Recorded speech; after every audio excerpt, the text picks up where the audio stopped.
JP ने अपनी speech में इंदिरा गांधी को 4 दिन का अल्टीमेटम दिया था अपने पद से रिजाइन करने के लिए। जैसे कि आज के हमारे पीएम नरेंद्र मोदी और सुब्रमण्यम स्वामी ने सिख का भेष रख लिया था अपनी आइडेंटिटी को छुपाने के लिए। कहानी शुरू होती है 1971 में। इमरजेंसी से 4 साल पहले सभी पार्टीज आने वाली इलेक्शंस की तैयारी में लगे हुए। इंदिरा गांधी ने लोगों को भरोसा दिलाया कि कांग्रेस उनके लिए काम करेगी और तब पहली बार गरीब हटाओ का नारा इंदिरा गांधी लेके आई। लोगों ने इंदिरा को ट्रस्ट किया और कांग्रेस 518 में से 352 सीट्स जीत गई और जीत का सारा क्रेडिट इंदिरा गांधी को मिला, जिसकी वजह से उनका कद और उनके लिए रिस्पेक्ट काफी बढ़ चुकी है। कुछ समय बाद 1971 में ही इंदिरा गांधी ने पाकिस्तान को हराकर एक नया देश बना दिया, जिसको हम आज बांग्लादेश के नाम से जानते हैं। इस वॉर में इंडिया ने न सिर्फ पाकिस्तान को बुरी तरह हराया था, बल्कि पूरी दुनिया में इंडिया का एक स्ट्रॉन्ग कंट्री होने का प्रूफ भी एस्टैब्लिश किया था। इंदिरा के पास सेंट्रल गवर्नमेंट, स्टेट गवर्नमेंट और कांग्रेस तीनों का पूरा कंट्रोल था। इंदिरा गांधी का इम्पैक्ट इस हद तक बढ़ चुका था कि लोग उनको मॉडर्न डे दुर्गा कहते थे। इस वक्त तक इंदिरा गांधी पावर और पॉपुलैरिटी के पीक पे थी। ये सब अपनी जगह पर ठीक था, लेकिन साथ में लोगों की एक्सपेक्टेशंस भी बहुत बढ़ चुकी थी उनसे। इलेक्शन में जो बड़े बड़े वादे इंदिरा गांधी ने किए थे, उनको पूरा करने का समय आ गया था। गवर्नमेंट ने काफी सारे इनिशिएटिव भी लिए उन वादों को पूरा करने के लिए, जिसमें नेशनलाइजेशन ऑफ बैंक भी शामिल था। लेकिन ग्राउंड लेवल पे इनका इम्पैक्ट बहुत खराब था। रूरल एंड अर्बन पॉवर्टी में कोई सुधार नहीं था, ना ही लोगों की बेसिक नीड्स फुलफिल हो पा रही थी, जिसकी वजह से लोगों को लगा कि गरीब हटाओ का नारा सिर्फ एक प्रोपेगेंडा था इलेक्शन जीतने के लिए। लेकिन इस सब की वजह इंदिरा गांधी की गवर्नमेंट कम और उनकी बुरी किस्मत ज्यादा थी। अब ऐसा मैं क्यों कह रहा हूँ वो आगे देखिए। इंदिरा के आते ही 1971 में वॉर हो गया था, जिसकी वजह से गवर्नमेंट को डिफेंस में ज्यादा पैसा डालना पड़ा और इन सब में बांग्लादेश से तकरीबन 1 करोड़ से ज्यादा रिफ्यूजी इंडिया में आ गए थे, जिसकी वजह से इंडिया का फूड और फाइनेंशियल कंडीशन डिस्टर्ब हुआ था। फिर 1972 और 1973 में सूखा पड़ गया, जिसकी वजह से इंडिया का प्रोडक्शन ड्रास्टिकली गिर गया था। सरकार ने फूड ग्रेन्स बाहर से खरीदे थे, लेकिन फिर भी ग्रेन्स की भारी शॉर्टेज हो गई थी, जिसकी वजह से ग्रेन्स के प्राइस काफी बढ़ गए। अक्टूबर 1973 तक गवर्नमेंट को एक झटका और मिल गया था, जिसको हम ऑयल शॉक के नाम से जानते हैं। हुआ यूं कि ऑयल प्रोड्यूसिंग कंट्रीज ने क्रूड ऑयल के प्रोडक्शन को कम कर दिया, जिसकी वजह से भारत की इकोनॉमी को एक बड़ा डेंट लगा। इन सब रीजंस की वजह से इंडिया की इकोनॉमी और सोशल सिचुएशन काफी बिगड़ गई थी। लोगों के पास खाने को नहीं था, जॉब्स नहीं थे और महंगाई आजादी के बाद सबसे ज्यादा थी। साथ ही करप्शन अपने चरम सीमा पर थी, जिसकी वजह से गवर्नमेंट की किसी भी स्कीम्स का फायदा जनता को नहीं मिल रहा था और आम लोग इससे बेहाल हो चुके थे। खुद इंदिरा गांधी और उनके छोटे बेटे संजय गांधी का नाम करप्शन में आ गया था, जिसको अपोजिशन ने जोर शोर से उठाया और ये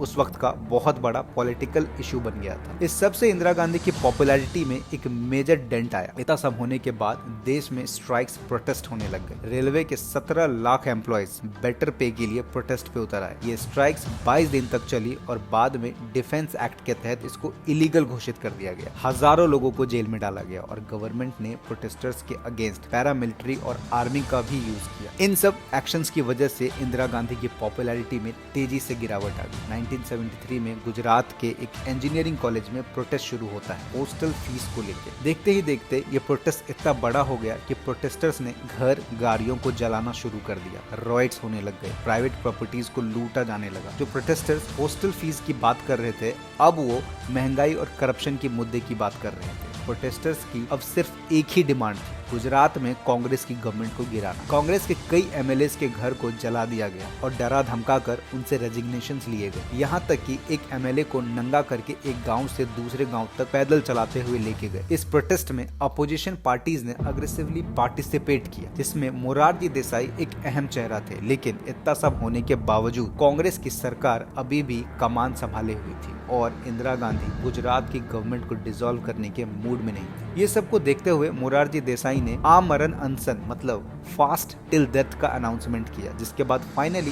इंदिरा गांधी ने हार मान ली और न्यू इलेक्शंस के डेट अनाउंस किए। गुजरात आंदोलन के सक्सेस को देखते हुए बिहार में एक आंदोलन पनपने लगा। बिहार उस वक्त करप्शन, कास्टिज्म और नेपोटिज्म से जूझ रहा था। यहाँ भी स्टूडेंट्स ने वायलेंट प्रोटेस्ट शुरू कर दिए। देखते ही देखते प्रोटेस्ट पूरे बिहार में फैल गया। अपोजिशन पार्टीज ने फिर एक बार मौका देखते ही इनको सपोर्ट करना शुरू कर दिया, लेकिन इस प्रोटेस्ट को बल तब मिला जब एक जाने माने लीडर और फ्रीडम फाइटर जयप्रकाश नारायण ने इसको सहमति दे दी। तब से ये आंदोलन जेपी मूवमेंट के नाम से भी जाने जाने लगा। यहाँ भी डिमांड बिहार की गवर्नमेंट को गिराने की शुरू हो गई थी, लेकिन इस बार इंदिरा गांधी ने हार नहीं मानी, क्योंकि उनको पता था अगर गुजरात की तरह बिहार की गवर्नमेंट को भी डिसॉल्व कर दिया गया तो ये लोग सेंटर तक पहुंच जाएंगे। और इस बात से जेपी काफी ज्यादा अवेयर थे, इसलिए उन्होंने जेपी मूवमेंट को बिहार से बाहर ले जाने का सोचा, लेकिन वो ड्रास्टिकली फेल हो गए। इस मूवमेंट को उन्होंने नेशनल मूवमेंट का नाम दिया था। इंदिरा गांधी और जेपी की एक मीटिंग होती है जिसमें जेपी अपनी डिमांड्स रखते हैं और वो चाहते हैं कि बिहार की गवर्नमेंट को डिसॉल्व कर दिया जाए, जिसके बदले जेपी मूवमेंट को बिहार से बाहर नहीं लेके जाएंगे। लेकिन मिसेस गांधी ने इस प्रपोजल को इग्नोर कर दिया और ये मीटिंग एक डिजास्टर साबित हुई। इंदिरा ने जेपी को चैलेंज किया कि 1976 के इलेक्शन में जेपी इंदिरा से कम्पीट करे और जेपी ने इस चैलेंज को एक्सेप्ट कर लिया। इसके साथ ही जेपी ने एंटी कांग्रेस सेंटिमेंट देश भर में चलाना शुरू किया और बाकी पॉलिटिकल पार्टीज के साथ मिलकर इसको एक रिवॉल्यूशन की तरह पोर्ट्रे करने लगे। 12 जून 1975 को इंडियन पॉलिटिक्स में एक वॉल्केनिक इरप्शन आया जब इलाहाबाद हाईकोर्ट ने इंदिरा गांधी के इलेक्शन को इनवैलिड घोषित कर दिया। इसमें कोर्ट ने इंदिरा को 6 इयर्स के लिए कोई भी इलेक्टिव पोजीशन होल्ड करने के लिए या फिर कोई भी इलेक्शन को लड़ने के लिए मना कर दिया था। हालांकि इस केस में जितने भी मेजर चार्जेस थे उसको कोर्ट ने खारिज कर दिया था, लेकिन 2 माइनर चार्जेस के ऊपर ये कन्विक्शन आया था, जिसको काफी एक्सपर्ट्स जस्टिफाइड नहीं मानते। अब बात इंदिरा गांधी के पीएम पद से हटने की थी, इसलिए कांग्रेस कमेटी को भी 20 दिन का समय दिया गया अपने नया पीएम चुनने के लिए। सोर्सेज की माने तो इंदिरा कोर्ट के ऑर्डर के बाद रिजाइन करना चाहती थी, लेकिन उनके वेल विशर्स ने उनको सजेस्ट किया कि उनके अगेंस्ट जो प्रूफ्स और चार्जेस लगाए गए हैं वो स्ट्रांग नहीं है और उनको आसानी से ओवरटर्न किया जा सकता है। इंदिरा ने सुप्रीम कोर्ट में अपील की, लेकिन तब तक उसने रेजिग्नेशन देने से मना कर दिया। उधर जेपी मूवमेंट एक बार फिर से शुरू होने लगा था। अपोजिशन पार्टी सुप्रीम कोर्ट का ऑर्डर और 8 मंथ के बाद जो इलेक्शंस होने वाले थे, जनरल इलेक्शन, उसका वेट करने के लिए तैयार नहीं थी। 22 जून 1975 को अपोजिशन पार्टीज जैसे कि जनसंघ, बीएलडी, एसएसपी एटसेट्रा ने मिलकर इंदिरा गांधी के रेजिग्नेशन के लिए प्रोटेस्ट शुरू कर दिया और इसको लीड कर रहे थे जयप्रकाश नारायण। अब कांग्रेस के अंदर भी आवाजें उठने लग गई थी। कुछ यंग मेंबर्स ने कोर्ट के ऑर्डर को वेलकम किया।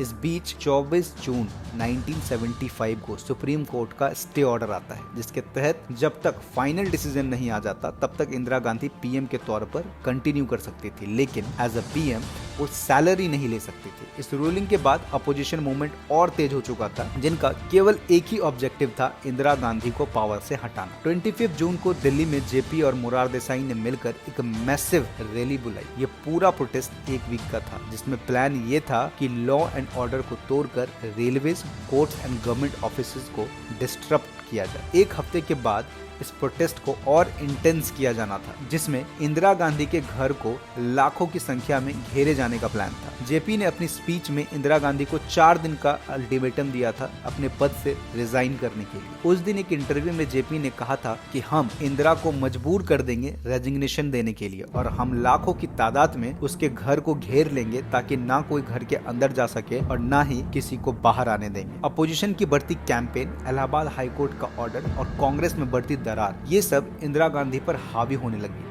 इंदिरा को पता लग गया था कि आगे क्या होने वाला है और इस सब को रोकने के लिए 25 जून 1975 को कॉन्स्टिट्यूशन के आर्टिकल 352 के तहत इंडिया में state of internal emergency declare कर दी गई। 26 जून को जेपी, मोरारजी देसाई, अटल बिहारी वाजपेयी, चरण सिंह जैसे कई लीडर्स को जेल में डाल दिया जाता है और एक झटके में सारे अपोजिशन मूवमेंट को कुचल दिया गया। कई union leaders, media person, student leader जैसे कि लालू यादव, नीतीश कुमार, अरुण जेटली को भी जेल में डाल दिया गया। अरेस्ट से बचने के लिए कई लीडर्स अंडरग्राउंड हो गए या फिर भेष बदलकर सीक्रेटली इमरजेंसी से लड़ने की तैयारी कर रहे हैं। जैसे कि आज के हमारे पीएम नरेंद्र मोदी और सुब्रमण्यम स्वामी ने सिख का भेष रख लिया था अपनी आइडेंटिटी को छुपाने के लिए। पूरी इमरजेंसी में 1,10,000 लोगों को अरेस्ट किया गया था, जिसमें पॉलिटिकल अपोनेंट्स, हवाला ऑपरेटर्स, स्मगलर्स एंड गूंज शामिल थे। अरेस्ट के बाद इनको सीक्रेट प्लेसेस पर रखा जाता था और इनकी फैमिली को भी इसके बारे में कोई भी इंफॉर्मेशन नहीं दी जाती थी। न्यूज़पेपर्स को ये सब रिपोर्ट करना मना था। इन प्रिजनर्स को इन ह्यूमन कंडीशन में ओवर क्राउडेड जेल्स में रखा गया। गवर्नमेंट के क्लियर इंस्ट्रक्शंस थे कि न्यूज़पेपर्स क्या प्रिंट कर सकते हैं और क्या नहीं। जो न्यूज़पेपर इंडियन गवर्नमेंट के सपोर्ट में लिखती थी उनको ऑफिशियल एडवर्टीजमेंट दी जाती थी और जो ऐसा नहीं करते थे, जैसे कि स्टेटमेंट,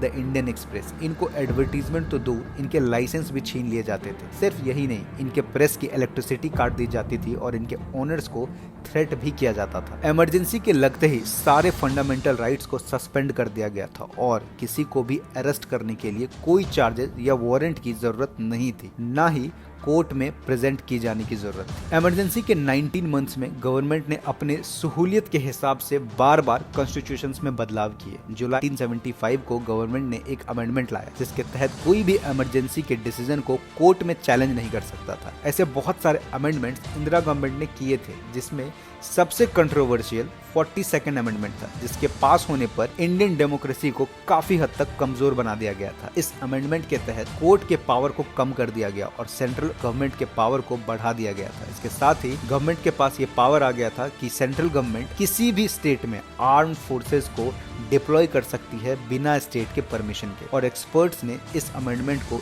इंडिया को डेमोक्रेसी से डिक्टेटरशिप में कन्वर्ट करने का तरीका बताया था। जैन 1977 को इंदिरा गांधी ने करंट पार्लियामेंट को डिसॉल्व कर दिया और न्यू इलेक्शंस अनाउंस किए। अपोजिशंस के लिए ये बहुत ही सरप्राइजिंग था, क्योंकि इमरजेंसी के दौरान इंदिरा गांधी एक अनक्वेश्चनेबल पावर एंजॉय कर रही थी और आज तक इंदिरा गांधी के इस डिसीजन से एक्सपर्ट्स कंफ्यूज रहते हैं और इस तरीके से अंत हुआ डेमोक्रेसी के काले चैप्टर का। आई होप आपको ये स्टोरी समझ में आई होगी। आपके लिए वीडियो काफी इंफॉर्मेटिव रहा होगा। मिलते हैं अगले वीडियो में।